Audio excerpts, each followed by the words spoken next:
Now, I intend on making a full video on Martin Odegaard's rise to Real Madrid and a bunch of loans and failing to crack through the Real Madrid system and how he became our captain and all of that good stuff in the off-season. In today's video, I want to focus on how Ødegaard has been and still is the key for this Arsenal team. And if we end up somehow, some way winning the Premier League, or at least getting very close to doing so, then like last season, Ødegaard will be one of the main players being praised. But also, like last season, I don't think he'll be getting praised enough. Ødegaard is the difference maker in this team, particularly offensively. If he has an off day, well then for the most part, we would also have an off day for the whole attacking line. Ødegaard's role both on and off the ball is so crucial to Arsenal's success, and although he definitely gets his fair share of praise, he is arguably our most important piece in the squad that is the most underrated. So in today's video, I'm going to give our captain the praise he deserves and explain to you why he is so crucial for this Arsenal team,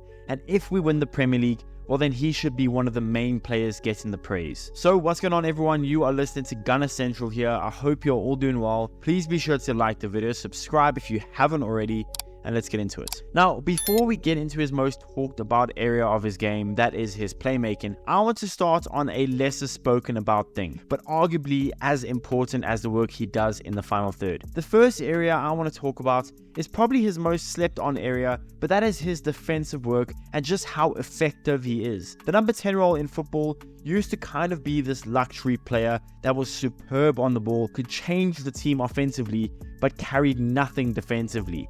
Think of like an Ozil or James Rodriguez. But Ødegaard is different. Ødegaard defensively sits as one of the two forwards when we are off the ball in our shape, because when we sit off the ball, Arsenal sits in a 4-4-2. Ødegaard often leads the press and is the first man pressing to initiate a team press, making it very difficult for teams to play through us, and he does this all game, every game. He runs so much and presses so hard consistently that sometimes I don't know how he does it. If we lose the ball in his area, well then he is almost always the first player to press the opposition and try to win the ball back. His possession won in the final third, recoveries made, blocks made, duels won are all well above average for a midfielder, let alone a midfielder playing in the number 10 role. Looking at it like that is absolutely crazy. Another more talked about aspect, but again crucial aspect, is Martin Odegaard's goal scoring for this team. Over the past 2 seasons, Ødegaard has scored 26 goals from midfield. That is absolutely phenomenal. This season in the Premier League, he has scored 8 goals from an expected 6.3 goals. That means he is overperforming his XG by 1.7. For reference, Erling Haaland, regarded as one of the best finishers in the world right now, is underperforming his XG by 3.69. Nice. Now yes, 2 of Ødegaard's 8 Premier League goals are from the penalty spot, but to be overperforming your XG by 1.7, added on to the fact that you are such a good defender for us, but to be overperforming your XG by 1.7, the thing is, his playmaking for Arsenal isn't just in the final third, but it often starts in the build-up.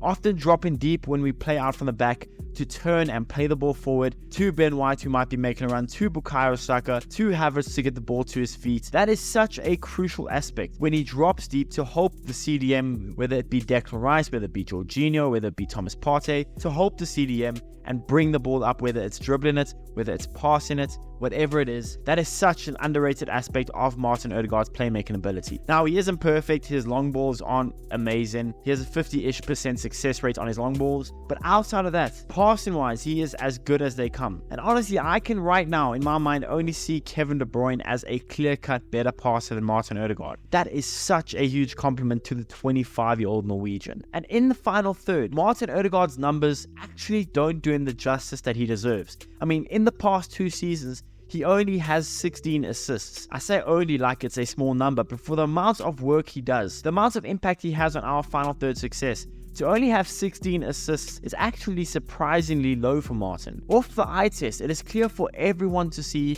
that Martin Odegaard 7 times out of 10 is at the heart of any chances that we create as a team.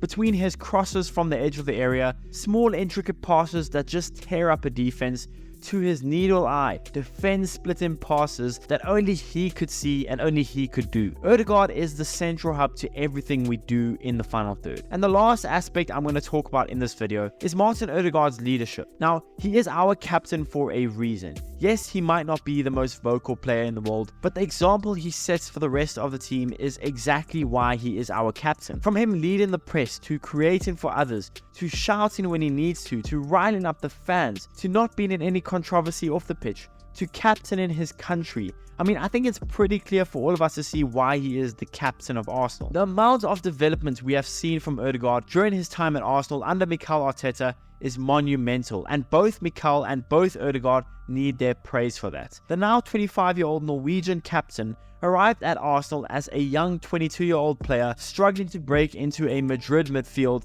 that had Toni Kroos, Luka Modric and Casemiro. And he took some time to warm into playing for Arsenal and learning our system. But now within no time, just 3 or 4 years later, he has gone from a young promising number 10 that couldn't really produce numbers wise, playing for a team that could only dream of Champions League qualification, into captaining a team making their second run for a title in 2 years, and being the main focal piece of the highest scoring team in the league. Martin Odegaard is the key for Arsenal and will remain so for years to come.